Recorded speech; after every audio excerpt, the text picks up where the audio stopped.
morning.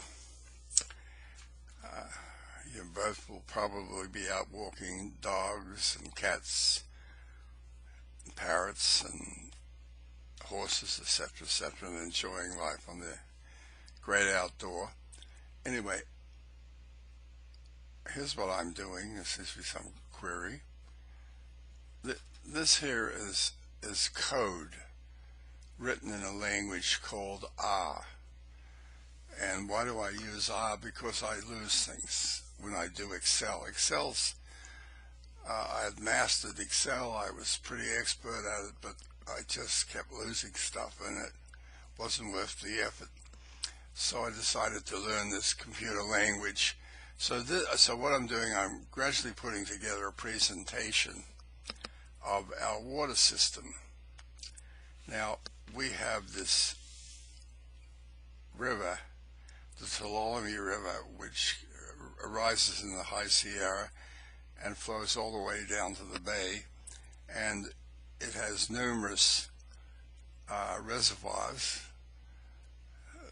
The trap is water supply, and it's used for three main sources: the Turlock Irrigation District, the Modesto Irrigation District, and the San Francisco Public Utilities Hetchy system. And so I wanted to get a feel for how much water we really could use. They don't charge us for extracting water, a nominal amount, but we cannot take any water until we meet what is called a rate minimum. In other words, a rate minimum just says that the water must be flowing at approximately 2,350 cubic feet per second. It changes by month, so I have to subsume that in my calculations. I haven't done that properly yet, but I will. So I just wanted to make sure the program worked. So anyway, here is where I've written the program on an ASCII or text file called Notepad. And your Notepad's pretty good because it's big and bright and you can see everything. And anyway, so here's the code I've written. And so now I want to see if that code really works. And I'll just show you that. So edit, select all, and then I copy all that, and then I lower that, and then I come down here and I pick up the compiler for my R program, and then I paste all that. Oh dear, am I still having a trouble? And then I select everything and I tell the computer, go get it, go run. And over here you can see it is running, and then it prints out these graphs.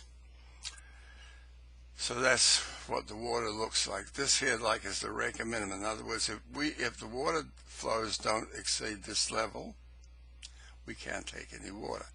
So you can see all these areas in here. So that gets down to a probabilistic analysis. What is the probability in December that we can extract water from the Tuolumne River and put it in our dams? Now, I've done this for every single month, as you can see. See, in September, the water flows are so low that they don't even reach the rate minimum, and so we can't take any water for sure in September. But you take very little in August and so on, and you can see it goes. I think this is sort of a neat little program. And here's the total system, which sort of is, which is really not a great way to look at it because we have to do it by day and month. And I don't have, I've got 116 years of data, and I don't want to multiply that by 365. So I have aggregated into months. And see, here's all the important data for the system that I can use in my study. Okay, well, if I can turn this thing off, where is it? Here it comes. And I can just say, no, where is it?